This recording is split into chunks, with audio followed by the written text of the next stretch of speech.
Bienvenue sur Africa 24 dans cette nouvelle édition du QG Weekend. Voici les titres de l'actualité. Après Olusegun Obasanjo et Kofi Annan, c'est au tour du président Paul Biya d'être honoré pour son action dans la résolution pacifique de conflits. Le chef de l'État camerounais a reçu son prix ce vendredi à Yaoundé.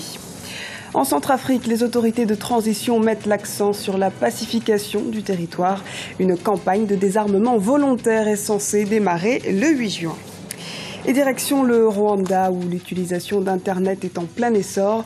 Comment s'organise le pays face à ce boom économique? Comment réguler le secteur? Élément de réponse dans cette édition.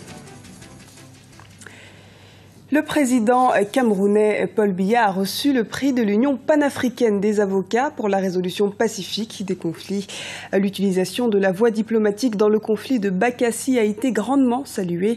Reportage de Narcisse Ndoumbe, notre correspondant au Cameroun. Le président Paul Biya reçoit le prix de l'Union panafricaine des avocats pour la résolution pacifique des conflits.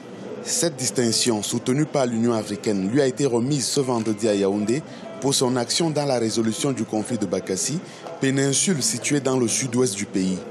Dans cette affaire qui opposait le Cameroun et le Nigeria, la voie diplomatique prônée par le chef de l'État camerounais a été privilégiée. Une leçon pour les leaders africains, selon l'ancien dirigeant sud-africain Thabo Mbeki. C'était l'occasion de remettre au président Biya ce prix qui a déjà été remis au président Obasanjo et à Kofi Annan, puisqu'il a également été un personnage central dans la résolution de ce conflit. C'est un signal positif pour l'ensemble du continent. C'est la preuve que nous pouvons régler pacifiquement nos conflits.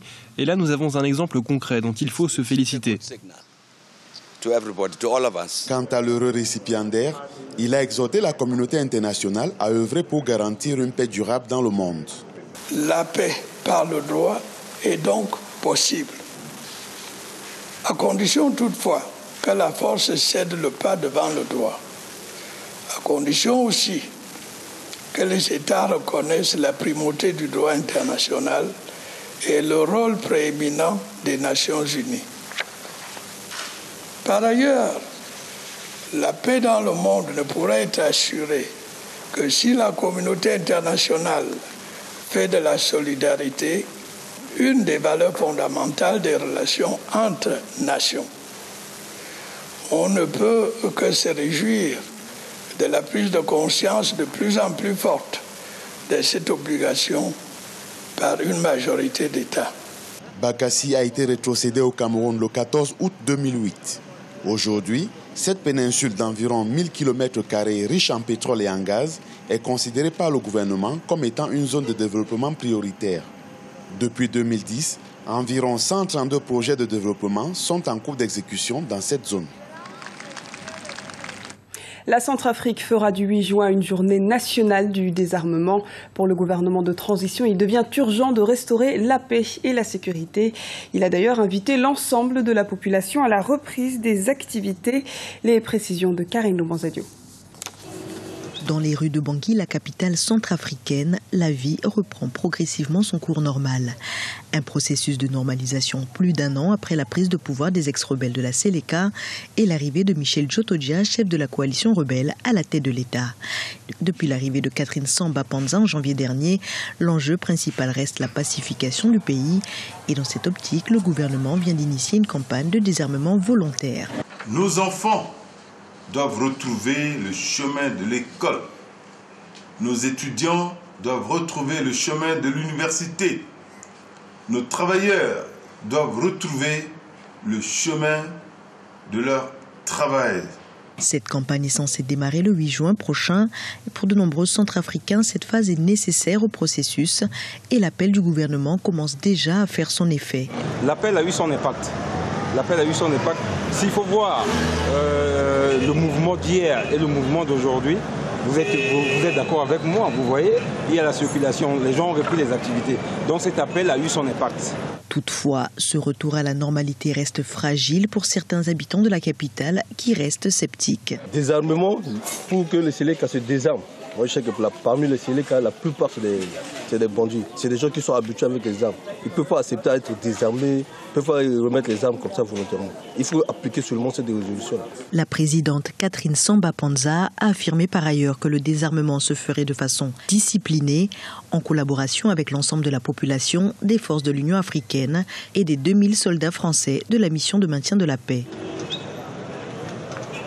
Et pour parler de la situation en Centrafrique, nous recevons sur ce plateau Emmanuel Olivier Gabirol, le coordonnateur général des Centrafricains de France, mais aussi ancien maire de Bangui. Bienvenue et merci d'avoir accepté notre invitation. Oui, merci. Monsieur Gabirol, le gouvernement de transition, on vient de le voir, va initier un appel au désarmement volontaire. Qu'est-ce qui vous inspire cette initiative? Bon, moi, tout en me réjouissant de cette initiative, je déplore néanmoins qu'elle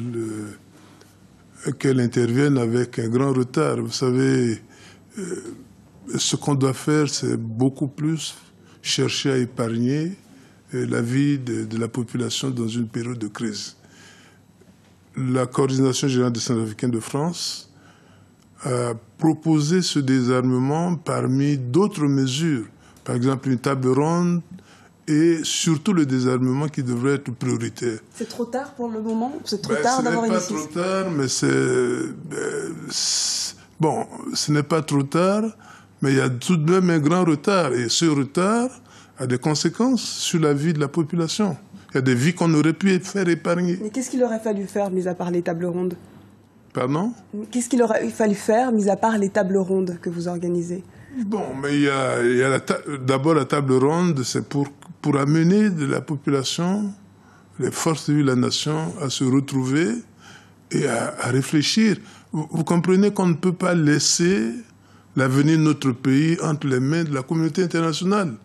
Même si la communauté internationale, à un moment donné, est perçue comme un médecin, mais il appartient aux malades au moins de dire sur quelle partie du corps il souffre. Donc selon vous, le dialogue doit être mis sur la table? Absolument, absolument. Et que pensez-vous des 5 premiers mois de Catherine Samba-Panza, qui est l'actuelle présidente de la transition? D'abord, elle s'est comportée un peu, les autorités de la transition sont comportées comme si elles étaient en période normale, alors que c'est une période de crise. Une période de crise a des mesures qui correspondent à la crise. Et donc, moi, j'estime que déjà, au niveau de la composition du gouvernement, le gouvernement aurait pu être resserré. Or là, il y a peut-être 2 ou 3 gouvernements parallèles, ce qui est totalement condamnable pendant cette période de crise. Et puis deuxièmement, le désarmement, surtout la sécurité qui conditionne tout, intervient avec 6 mois de retard. Pourtant, son élection avait suscité beaucoup d'espoir auprès de la population centrafricaine. Oui, mais ça, c'est ce qu'on constate. C'est ce qu'on constate et nous, au niveau de la Coordination générale des Centrafricains de France, nous avons attiré à plusieurs reprises l'attention des autorités. D'abord sur le désarmement, à 4 reprises. En janvier, février, et même quand elle est venue, elle nous a rencontrés, nous lui avons réitéré l'impérieuse nécessité du désarmement. Donc vous y croyez fortement à ce désarmement? Est-ce que pour vous c'est une solution durable? Mais c'est le désarmement qui conditionne tout. C'est le désarmement qui ramène la sécurité, c'est le désarmement qui normalise la situation. Désarmement volontaire, est-ce que selon vous ça va marcher? Mais nous avons proposé que le désarmement dans un premier temps soit volontaire, mais avec un délai très court. Au-delà de ce délai, le désarmement devient forcé. Merci beaucoup d'avoir répondu à nos questions, Monsieur Emmanuel Olivier Gabirol. Je rappelle que vous êtes coordonnateur général des Centrafricains de France, mais aussi ancien maire de Bangui. Merci. Et dans le reste de l'actualité, plusieurs responsables de la société civile ont été arrêtés en République démocratique du Congo, à Goma, ce vendredi. Ils ont été arrêtés et mis en détention pendant quelques heures avant d'être libérés. Ces représentants associatifs s'apprêtaient à faire une annonce officielle devant la presse afin d'y annoncer qu'ils s'opposaient à ce que des rebelles hutus rwandais accusés de génocide soient cantonnés dans leur région. De nombreuses personnes utilisent Internet pour vendre et acheter des articles en ligne au Rwanda. Mais la gestion du trafic demeure un défi à relever pour les propriétaires de sites. Les explications avec le reportage de notre correspondant au Rwanda, Olive Adjakotan. Les Rwandais s'orientent de plus en plus vers l'Internet pour faire leurs affaires. Certains achètent des espaces sur les sites spécialisés dans ce domaine pour donner plus de visibilité à leurs produits. D'autres, par contre, visitent les différentes vitrines pour faire leur achat sur la toile. Des parcelles agricoles aux voitures, en passant par les maisons, voire même des vaches, sont autant de produits proposés sur Internet. Imali.biz est l'un des sites qui s'impose dans le commerce en ligne au Rwanda. Et de milliers d'utilisateurs ont recours à ces services pour rentabiliser leurs affaires. J'ai utilisé plusieurs fois le site Imali.biz pour faire la promotion de mes produits. Je propose divers articles comme des télévisions, des matelas et bien d'autres choses. Pour le moment, j'ai pu vendre la plupart de mes produits à travers la toile. Diplômés en management et en informatique, ces deux jeunes Rwandais ont eu l'idée de créer le site Imali.biz en 2010 pour vendre les produits à travers le e-commerce. Aujourd'hui, leur plateforme compte plus de 8000 abonnés et enregistre près de 2000 visites journalières. Le chiffre d'affaires est estimé à près de $5000 par mois. Mais la difficulté réside dans la gestion des services pour satisfaire les besoins grandissants des utilisateurs. Le problème majeur que nous rencontrons, c'est déjà la gestion des trafics. Car ça varie. Quelquefois, c'est 2000, quelquefois, ça va au-delà. Et alors, quand ça varie, il faut savoir gérer votre système de façon qu'il n'ait pas de difficulté de répondre aux appels des utilisateurs. Le Rwanda est l'un des pays de l'Afrique où la pénétration Internet est en pleine expansion. Le pays est actuellement en phase d'expérimentation de la 4G. Cependant, l'alphabétisation numérique reste un défi à relever pour que le commerce en ligne prenne davantage son envol dans le pays. Et c'est la fin de cette édition. Merci pour votre fidélité. Retrouvez dans un instant une nouvelle édition du QG Weekend sur Africa 24.